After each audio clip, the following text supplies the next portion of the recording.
Welcome, everyone. Thank you for being here. It's such an honor and a privilege to share the stage with these three incredibly noble individuals.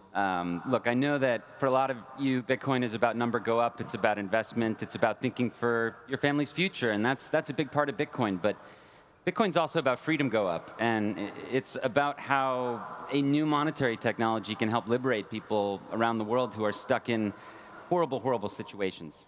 So I want to start by asking each of my guests to tell you about how money works in their countries or where they came from, and how perhaps in Asia or Africa or the Middle East, money works differently than how it might work here.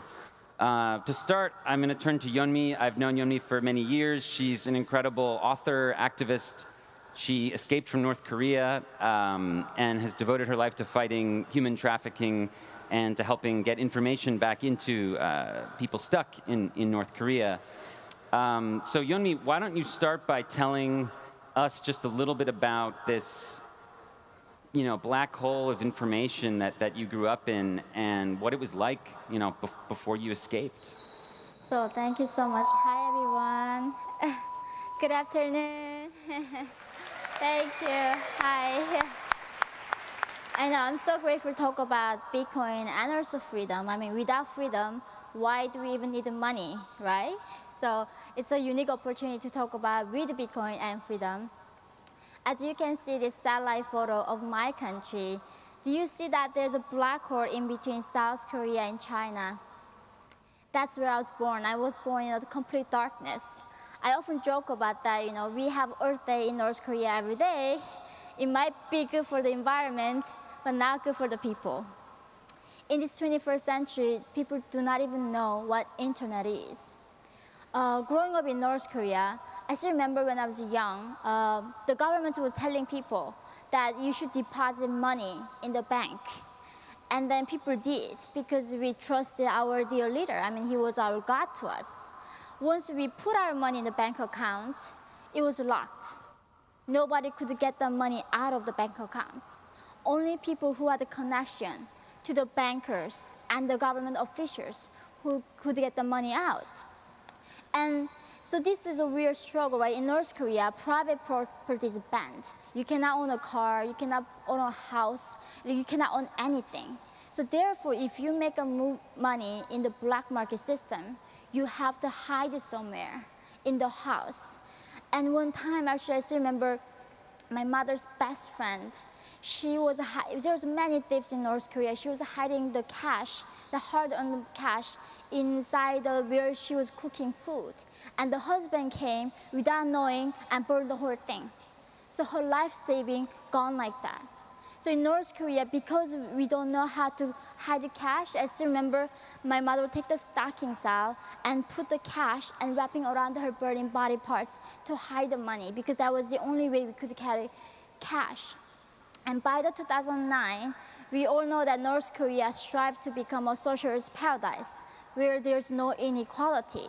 So the regime decided, how are we going to make everybody equal?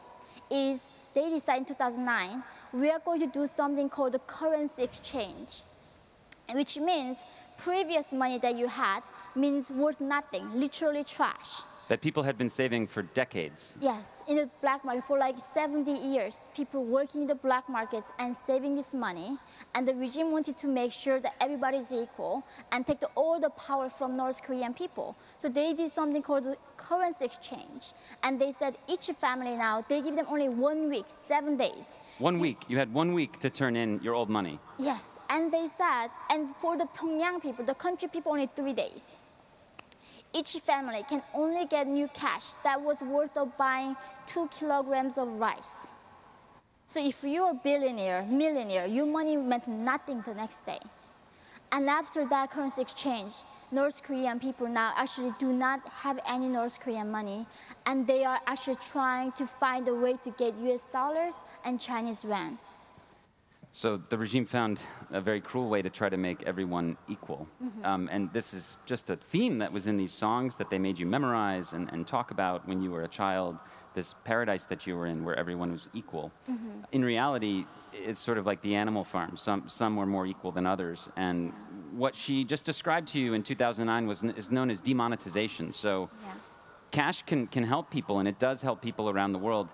A lot of people save around the world, especially in dollars, under their mattress or somewhere in their house. But there's a very cruel way that the government can even take that from you, and that's, again, called demonetization, where they say, oh, all that money, that's no longer worth anything anymore. And as you're just telling us, they only gave people a week or even a few days, depending on which caste system you were in. In North Korea, people are geographically separated in castes, depending on the loyalty of your family during the Korean War. And they basically said you only have a certain amount of time to turn that in, and then in exchange you'll get this new money, but you can only get a certain amount. So, I mean, we don't often hear about finance and economics and money in the human rights discussions. I worked on North Korea issues for years and years and years and years and never heard about this or learned about this until I started asking questions about Bitcoin and money. And in that vein, when you were growing up, did they teach you about money in school? No, I mean, the word in North Korea, profit, is banned. The word profit is banned. So, I mean, they think money as evil, and any business, enterprise, private business is evil. So they don't teach us anything about economy and money. So people, basically, what we have to do is relying on the government, who is going to give us public rations. But they didn't do that. So our only choice was dying from starvation, and that's how I escaped from North Korea. I was 13 years old. Can you talk a little bit about the role that money played in your escape at all, and maybe how it was a limiting factor, or how you wish you had a different kind of money? Take us through that a little bit. Yeah, I think it's so surreal for me coming from North Korea, actually sitting in Miami, this very liberal place right now with this full of electricity.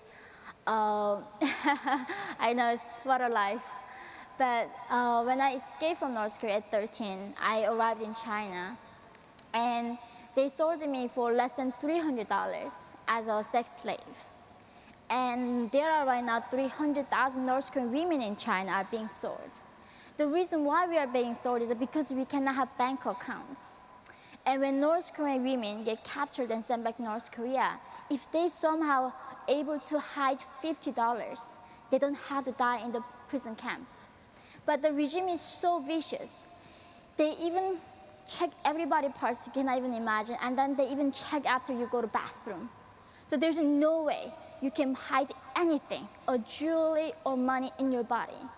But something like Bitcoin, if you remember the code or something, you go out, you talk to the broker, they give you the money, you can bribe, you can come out. But because North Korea has no medium like that, they've been suffering and dying from this tragedy. I think what Yeonmi's describing is kind of the end game of fiat money is totally centrally planned money system that the rulers can arbitrarily change at any time. And that's what the North Korean people have had to endure